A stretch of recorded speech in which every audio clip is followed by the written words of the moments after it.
Thanks to Barclays who enable us to go out there and meet our people down on the ground and talk about a thing or two. And today, a very, very interesting story that develops a few days back, and we managed to catch up with a very special gentleman that goes by the names of Boda. This is not just an ordinary Boda man.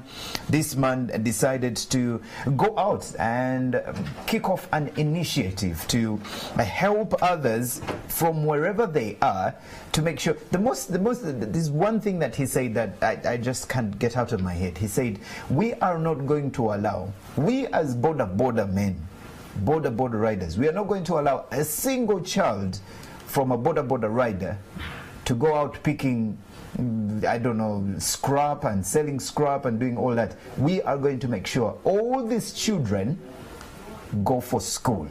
And I think it's a great initiative. And we're going to talk more about this. But let's first take a look at some of the pictures that we managed to gather from this amazing initiative from Bosco.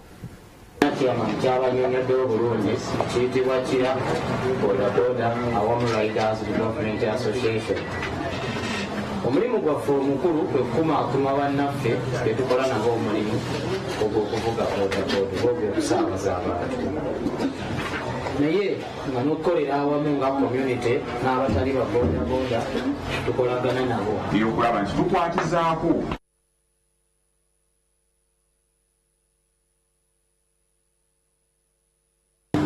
oba nebyebajiddeko abalala nga si bakyala bokka. Naye nammwe abaana abasigadde ne bannyammwe oba abasigadde n'abantu abagenda babeererawo bakuza, mubawenga ekitiibwa. Temwenyigira mu mize mibi. Chairman agambye temugenda mu nguudo okunoonya scrap ajja baleeterwa. So waliwo tetukyagamba na boda atasoma. Tugenda kuteeka operation ekwata wa boda ng'omwana atasoma.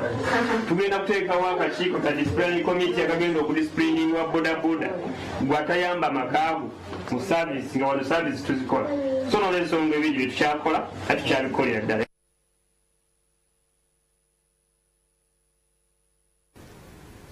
Yes, there goes a very, very interesting initiative taken up by Bosco Bozira, a Boda chairman who is taking care of widows and orphans of departed fellow Boda riders.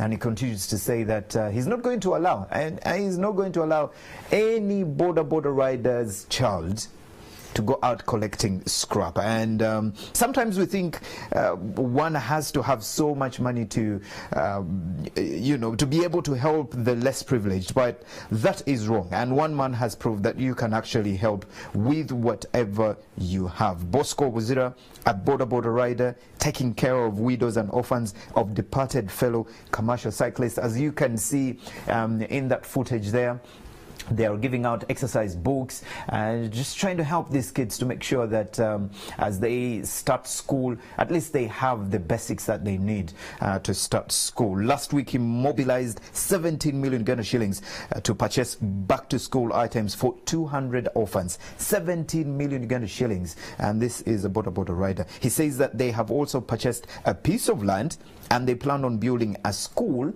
for these orphans. So this is a great initiative. As you can see, those were their offices, buying pens, buying pencils, books, mathematical sets. They bought the basics that an everyday child needs as they start school, and they distributed them out to the orphans together, who had of course come with their parents.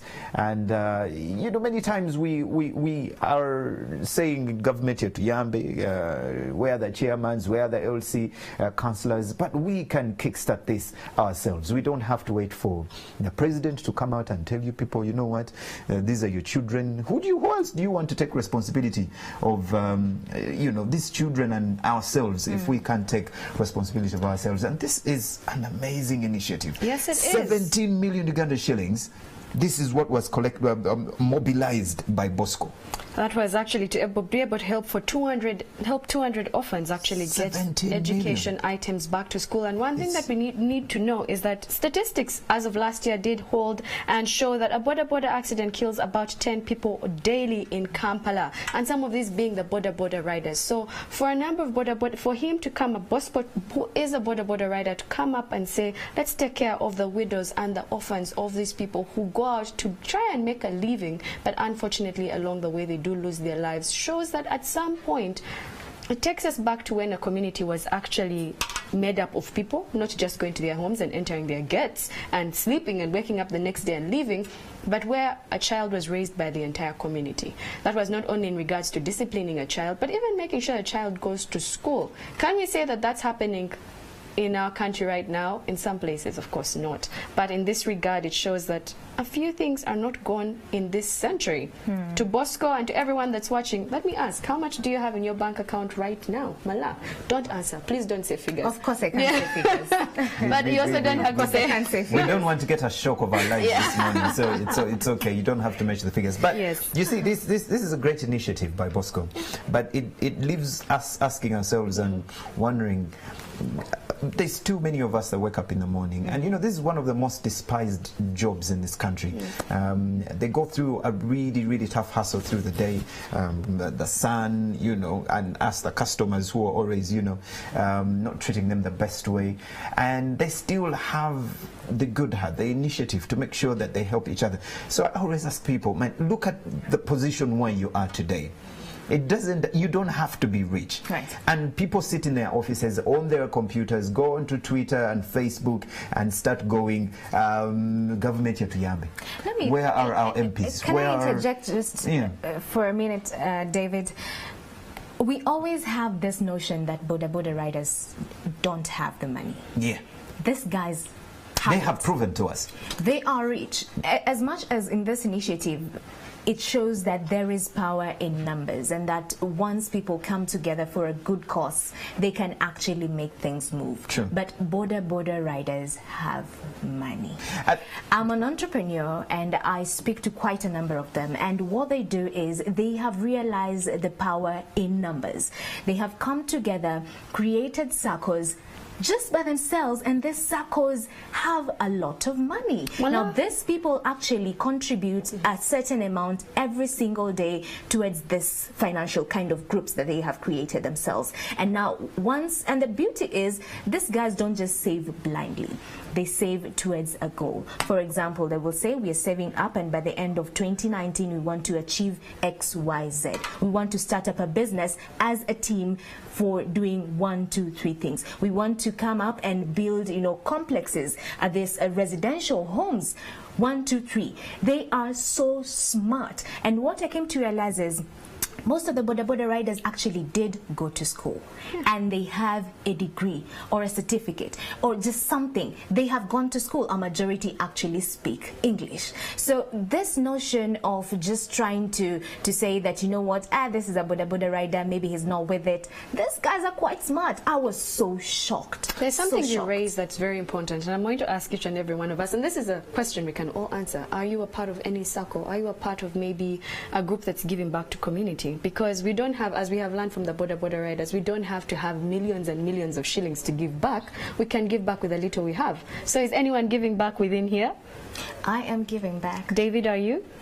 I think I can answer for David. David is also giving back. You are Rotarian, one way or another. So, and you see, this is the one thing that, Mala, as you're speaking, it reminded me of something.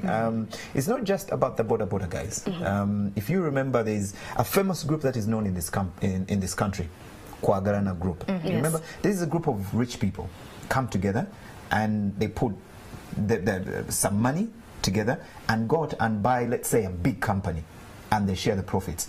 And when you look at these Boda guys, they all come together. The times I've gone out, reality on the ground, we have gone out to markets, I've met Boda men or women. You know, the last time, you remember when I went out, the gentleman that kept on telling us, I think it was in Kalerwe, and the gentleman kept on, we were talking about school fees and how, you know, they're raising money, and if they're aware of, you know, all these insurance policies when it comes to education and stuff. And the man was telling you plain and simple, I don't need any of that. We here in the market agree that every single day we are going to give, let's say, 10,000, and we're about 20 people, and at the end of that day there is one person that takes the collection that we have all gathered, and then the next day we do that. But many times, most of us that are working in these offices, we think our salaries are good enough and they can do everything that we need. The power of coming together is amazing.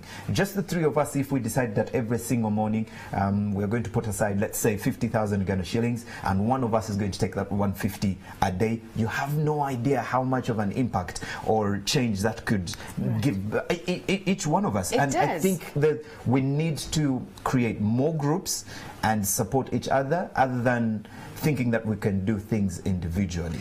I think that's what I get most out of this. Has come around of late, and maybe because there are a number of people that have come through and they're not honest. We have a number of dishonest people, but that should never stop you from, first of all, finding a cause, because you can have all this money, but if there is no cause, the money goes to waste. So find a cause, start to save for the cause. In this case, Bosco has realized the cause is that the widows and orphans require money at every start of a term, and even during the term, check on the lady. Visitation days happen. Do the children have everything they require? Soap, just buying a bar of soap, even a box of soap perhaps every once a month, and taking it to particular people. We do have a number of suburbs where one end is a slum, the other end just right across the same road, but they're two different worlds. Now for people who come out of places like that, have you ever tried to maybe even just give soap, even milk, food, leftovers? For a number of people, they think, if I have not eaten, let me just throw it away. I have personally given out. There are a number of times you go to a restaurant, you can't finish what you're eating, and you think, let me take it home and eat it. Then you realize you're not even going to eat it. How about you give it to a child on the street that you see starving? That is something. Last year I did host someone from the Ministry of Gender and Labour, and we were having the conversation, why are we seeing child hawkers on the roads, especially when we have traffic? Now that traffic is really bad, a majority that actually hawk to us or sell to us maybe bananas or, you know, different things are actually children who should ideally be in school, and others are actually not selling, that they're begging. Now the conversation was, and this is an idea that was coming from the ministry, that was saying, if we keep on giving these children handouts, money, food, then we encourage them to be on the street. Because some of these children, of course, basing on their investigations, actually do have homes. Others are being, you know, kind of used by other people. It's like a racket, so to speak. So they were saying, if these children actually beg and they're not given anything on the streets, they will have the mandate to go back maybe to school or to their families. So the ministry was saying, how about we try it as, you know, a country, as a city, not giving handouts to these children, not giving them food, because that way we encourage them to stay on the street. So if we don't, they will actually be forced to go back to school or to their families. Now that was a conversation, but still, it's something that is so personalized. Because if, as a mother, and maybe I'm on traffic, I am a mother, and if I see a child really looking emaciated and I have maybe a fruit or a snack, now my instincts will automatically tell me, as a mother, you need to give it out. But based on also you knowing that you need to also help the future of this child, then at times I am forced to hold back and see maybe if I can actually help, and now that this mandate was actually coming from a point of investigation by the Ministry of Gender and Labour. So it's a sticky conversation. It touches on personal, you know, kind of values and personal instincts. So I think that's my take. At times I give out, at times I don't. We also need to look at a few things in regards to, are people put in these situations? Are they forced into these situations? Are they walking into these situations? And for some of the people on the streets, they are actually forced in this situation. So as you hold back a few things that you could give to someone else. And funniest thing is, for a number of people, you think that maybe for these people, they might have had to save 20,000 on a daily. 500 shillings, 1,000 Uganda shillings, 2,000. For you seem to just, if a coin drops, you're not even bothered anymore. You move along. that money could help someone. So save the little you can and give it to people. I met an economist last year, and I think you've heard of him or met him. He's called Ramadan Gori, and he gave me a very interesting insight. He said, "You see, look here. Every single time we hear these budget proposals, and people complaining that we don't have enough money and savings as a country, and he said, just go out there and tell every single border rider in this country, we need you to save 50,000 Uganda shillings every single day. Let's say 10,000 Uganda shillings. Let's not stretch them too much. Put it on the sides. Every single border rider in this country. And government borrows that money to do what they want to do and give these border riders profit." He says, you have no idea how much that would cut the spending that we have. But anyway, if you have just joined us today, Reality on the Ground, we are sharing a story by Bosco Buzira, who is a border rider, and he has taken up an initiative together with his border riders, his teammates is what we're going to call them, and they're going to take care of widows and orphans of departed fellow commercial cyclists. And he says, I am not going to allow a child of a fellow border rider not to go to school, to go out there and start collecting scrap. It is not happening. That is what we have been sharing today on Reality on the Ground, powered by Barclays. And of course, we'll leave this question with you. What are you doing to help yourself and the people around you? Reality on the Ground, powered by Barclays, morning at NTV. Good morning.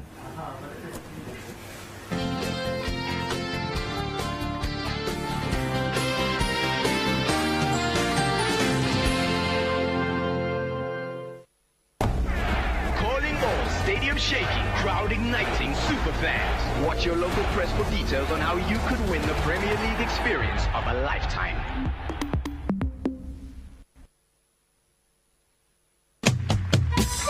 Bill Jams presents Bob Marley's 74th birthday concert. We'll be jamming to live and authentic reggae music by the Roots Warriors Band on Friday the 8th of February in Governor. Doors open at 9 p.m. and fees 25,000 shillings only. Brought to you by Governor.